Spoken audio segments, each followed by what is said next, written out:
Luc Carvounas est mon invité, bonjour. Bonjour. Merci beaucoup d'être venu nous voir. Vous êtes sénateur PS, on vous connaît bien évidemment, et vous êtes un proche de Manuel Valls. Cette mobilisation d'hier, elle a été assez importante, malgré la pluie d'ailleurs, alors qu'en début de journée, on se disait, bon, le gouvernement a finalement un peu de chance vu les seaux de pluie qui tombaient sur Paris. Il est inquiet, le Premier ministre ? Non, il est déterminé à poursuivre le dialogue. Ce qui s'est passé hier dans les rues, il faut l'écouter, il ne faut pas le minimiser. Moi, je ne fais pas partie de cela. Il faut regarder tout ça avec attention. Vous savez, déjà, le Premier ministre lui-même, quand il est venu nous visiter au groupe socialiste au Sénat, a reconnu qu'il y avait eu un problème de communication. Ça a été d'ailleurs repris par Bruno Le Roux il y a peu dans la transmission de l'avant-projet au Conseil d'État. Aujourd'hui, on reprend le travail de la pédagogie. Et je crois que c'est important de refaire le tour des tables avec les centrales syndicales, d'écouter la jeunesse. Pourtant, la jeunesse, notre quinquennat est tourné vers elle. S'il y a des incompréhensions, il faut essayer d'expliquer en quoi cette loi, finalement, elle est là pour les protéger, leur permettre d'avoir un emploi et puis pour combattre le chômage. Simplement pour revenir sur cette erreur de communication, comme a dit Manuel Valls, c'est pas un peu réducteur de dire ça vis-à-vis des gens qui sont descendus dans la rue? C'est pas une erreur de communication? Non, je pense pas que la remarque était faite vis-à-vis des manifestants. Je ne crois pas, non. Je pense que c'est le fond qui conteste. c'est un homme qui dit toujours la vérité, et même quand elle est pas toujours évidente à dérouler. En tous les cas, il le reconnaît, il y a eu un problème de pédagogie. Donc non, il n'est pas du tout du genre à minimiser ou à prendre les choses avec du mépris, au contraire. Parler du 49.3 en fait, plutôt peut-être. Enfin, le 49.3, ce n'est pas lui qui l'a évoqué aux dernières nouvelles. Et moi, je suis parlementaire. J'ai été le premier, au moment où ça a été évoqué par la ministre du Travail, à dire que, comme parlementaire, je ne peux pas comprendre qu'on vienne à nous parler du 49.3 avant que les débats aient lieu à l'Assemblée et au Sénat. Donc voilà, il y a des erreurs. Je pense qu'aujourd'hui, elles sont derrière nous. Le plus important, c'est quoi? C'est de réformer. Le plus important, c'est quoi? C'est de permettre à la courbe de chômage de s'inverser. Il va falloir qu'on y arrive. Et il y a des aspérités aujourd'hui qui existent et qui posent problème. Voilà, je suis le premier à l'avoir évoqué en son temps. Il va falloir qu'on trouve le point d'équilibre. Mais moi, j'aimerais bien aussi qu'on parle des choses qui sont dans ce texte. Mais alors attendez, avant ça, c'est important parce qu'on n'en parle jamais. Non, mais on va en parler si vous voulez. Mais avant ça, puisque vous dites j'ai été le premier à en parler, etc. Vous êtes allé le voir, Manuel Valls, puisque vous le connaissez bien et vous l'avez souvent au téléphone, j'imagine. Vous êtes allé le voir avant en disant attention sur le CDD, attention sur les indemnités prud'homales. Moi, je pense qu'il y a des idées, il y a des évolutions à faire. Et le Premier ministre, il parle avec l'ensemble de sa majorité. Ouais. J'ai cette proximité avec lui, c'est vrai. En tous les cas, nous échangeons, mais vous comprendrez, je garde pour moi la teneur de nos échanges. Mais en même temps, moi, je le vois depuis 2012, quand il était ministre de l'Intérieur hier et Premier ministre aujourd'hui. Il a vraiment ce souci de pouvoir être dans le dialogue permanent. Alors, parfois, il y a un dialogue de sourds. Moi, je considère qu'il y a un dialogue de sourds quand certains de mes collègues députés défilent dans la rue. Il faudra qu'ils viennent. Non, mais nous sur le expliquer. dialogue permanent, c'est vrai que beaucoup, notamment d'organisations syndicales, mais pas que, puisque cette mobilisation, c'était à la base une mobilisation citoyenne, ce qui fait sans doute un peu plus peur d'ailleurs au Oui, gouvernement. enfin, à la base de la mobilisation citoyenne organisée par des professionnels de la politique, ça va bien aussi un peu les manipulations. Peu importe, en tout cas, il y a eu beaucoup de monde dans la rue. Oui, bien sûr, mais moi, je ne vais pas vous dire qu'il n'y a pas eu beaucoup de monde dans la rue. Est-ce que ce problème de communication, le problème n'est pas qu'on a annoncé un peu trop vite ce texte en Conseil des ministres? Responsable du Parti socialiste, comme parlementaire qui soutient l'action du président, du Premier ministre, c'est à la fois d'entendre ce qui s'est passé hier pour faire en sorte que d'ici le 24 mars et le 31 mars, où il y a une autre manifestation d'annoncer, que les choses s'apaisent. Parce qu'encore une fois, ce que l'on attend de nous, dans notre rôle, dans notre travail de parlementaire, qui avons été élus pour cela, c'est d'inverser la courbe du chômage. Et moi, je vois bien qu'il y a des débats dans les débats, organisés par la pétition citoyenne que vous évoquez. Ceux-là même qui organisent aussi un autre débat d'un référendum, finalement, pour ou contre François Hollande. Il ne faut pas être dupe de tout cela. Ça fait partie du jeu politique. Ouais.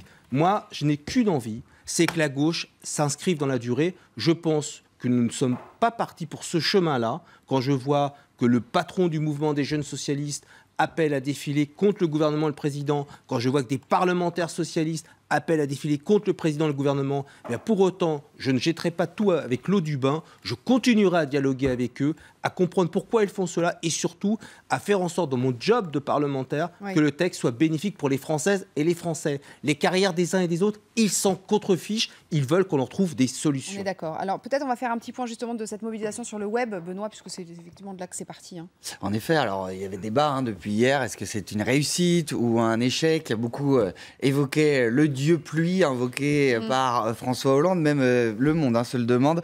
Est-ce qu'il n'aurait pas sorti là son arme secrète contre cette mobilisation? Plus sérieusement, beaucoup croient que ça peut continuer, même dans les médias plutôt à droite et qui ne s'en cachent pas, comme l'Opinion. Nicolas Bétou trouve que c'était un sacré patchwork dans la rue hier et que les grèves nationales sont dangereuses lorsque la colère qu'elles expriment, dit-il, dépasse une simple catégorie sociale, plus encore lorsqu'elles poussent les jeunes dans la rue. Lui, il est persuadé que ce n'est que le début, puisqu'il dit elles seront là dans la rue, toutes ces frustrations accumulées depuis 4 ans par ceux qui avaient cru dans les promesses du Hollande candidat et se sentent grugés par la politique du moi président. Et c'est en effet ce que promettent aussi beaucoup d'organisations syndicales et d'étudiants sur les réseaux. Ils disent ce n'était qu'une journée test, ne vous inquiétez pas, ça va prendre encore de l'ampleur. En tout cas, beaucoup ont l'air d'y croire. On a parlé de gouttes d'eau, de grosses gouttes d'eau sur la politique du gouvernement en général. Simplement, Luc Arvounas, parce que c'est bientôt terminé. Et puis, comme encore une fois, vous êtes assez proche du Premier ministre, ce fameux chantage à la démission dont on a entendu parler la semaine dernière, qui a été démenti, mais qui a été démenti finalement assez tardivement. Non, mais il faut être sérieux. Franchement, dans le fonctionnement de nos institutions, si je connais vraiment une personne qui a chevillé au corps ce fonctionnement-là, c'est le Premier ministre dans son rôle vis-à-vis du président de la République. Vous savez, moi, je ne suis pas sur ce débat-là.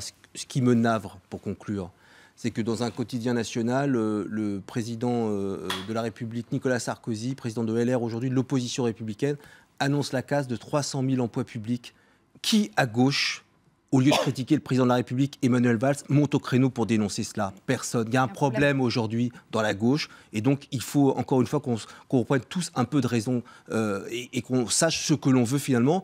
Parce que tous ces activistes un peu gauchisants qui emmènent une partie de la jeunesse dans la rue, elle ira faire quoi demain quand la droite dure s'installera à l'Élysée en 2017 par exemple, qui était sur Je pense à plusieurs personnes qui se trompent de chemin. Voilà. Et moi, mon rôle, encore une fois, c'est de les ramener à la raison. Luc Arvounas, un peu inquiet pour la présidentielle, manifestement. Bien sûr, je le suis. Vous êtes sénateur-maire d'Alfortville. Vous êtes très concerné par cette crue centenale dont on parle beaucoup. Bonjour. Éric Dièvre, vous êtes directeur des infrastructures à la RATP. Et alors, cette semaine, on fait des exercices de simulation parce qu'on se dit finalement, cette crue, elle devra bien arriver un jour. Manifestement, d'après ce qu'on nous dit, elle a déjà 5 ans de retard, cette crue. Vous êtes donc en train de la prévoir. La Seine qui déborde, ça représenterait quoi pour la RATP ? Pour la RATP, ça représente un enjeu d'environ 3 milliards d'euros, c'est-à-dire que c'est la somme des installations qui devraient être reconstruites, remises en état si on ne faisait rien pour protéger nos installations. Et c'est une quarantaine de stations qui seraient sous l'eau. Et compte tenu du fait que ça communique par les réseaux en interne, c'est à peu près 140 stations qui seraient atteintes. Alors des stations sous l'eau, mais il n'y a pas que ça. Si la crue du siècle avait lieu, ce serait aussi des rats qui ressortiraient des sous-sols, des choses qui pourraient faire des dégâts aussi sur les stations de métro en général, non? Oui, ça c'est chiffré tout ça? Alors, tout ça est chiffré. Les chiffres qui sont mis en avant par la préfecture de police, qui a la responsabilité de la coordination de l'ensemble des acteurs qui seraient impactés par cette crue, ce sont des montants de l'ordre d'une trentaine de milliards d'euros qui concerneraient l'économie de la région parisienne en cas de crue centenale. Du coup, vous prenez les devants. Ce matin, vous avez fait de la maçonnerie. Ce matin, on a effectivement fait de la maçonnerie, c'est-à-dire qu'on a fait une démonstration de ce que c'est qu'un barrage qu'on monte autour d'une station pour protéger l'accès de ces stations, celles qui font partie de la quarantaine qui seraient submergées si on ne les protégeait pas. Vous êtes capable de réagir en combien de temps en cas de crue? Les projections qui sont faites là, c'est à peu près l'équivalent de la crue de 1910, c'est ça, sur la Seine qui monte 50 cm par jour, c'est ça que j'ai lu, il me semble. C'est effectivement une montée des eaux d'une cinquantaine de centimètres par jour, ce qui veut dire qu'on est dans le cas d'une cinématique assez lente, ce qui donne le temps de se préparer, d'avoir de l'anticipation. Les services des crues sont fiables à 48 heures. Donc on a le temps de mobiliser, à condition bien évidemment qu'ils étaient préparés et que leurs équipements soient disponibles, les personnels nécessaires pour assurer la protection de nos sites. On prévoit de faire la totalité des protections sur 4 jours. On a à peu près 400 entrées d'eau possibles entre les bouches de métro, mais également tout ce qui est système de ventilation à protéger. Ça en fait une centaine par jour. Et pour ça, on a 800 personnes qui sont réquisitionnées au sein de la RATP pour participer à ces installations. Vous êtes prêts, vous avez des machines qui sont prévues pour, etc. Tout est provisionné. tout est provisionné, tout est stocké et les matériels existent aujourd'hui. Ce ne sont pas des choses qu'on aurait à réquisitionner si la menace se faisait jour. Ça peut arriver demain. Pour vous, à Alfortville, vous êtes prêt, Luc Caronès? J'espère que nous le sommes. Vous savez, nous sommes une jeune commune qui allons fêter nos 131 ans cette année. Moi, ça me rassure de voir la RATP se préparer à cette grande crue. Ça me rassure de travailler avec les services de l'État parce qu'à un moment ou à un autre, nous pouvons avoir à subir cela. Maintenant, pour rassurer celles et ceux qui nous écoutent, je pense que nous sommes prêts à prévenir toutes les populations pour faire en sorte qu'elles soient protégées et sauvées.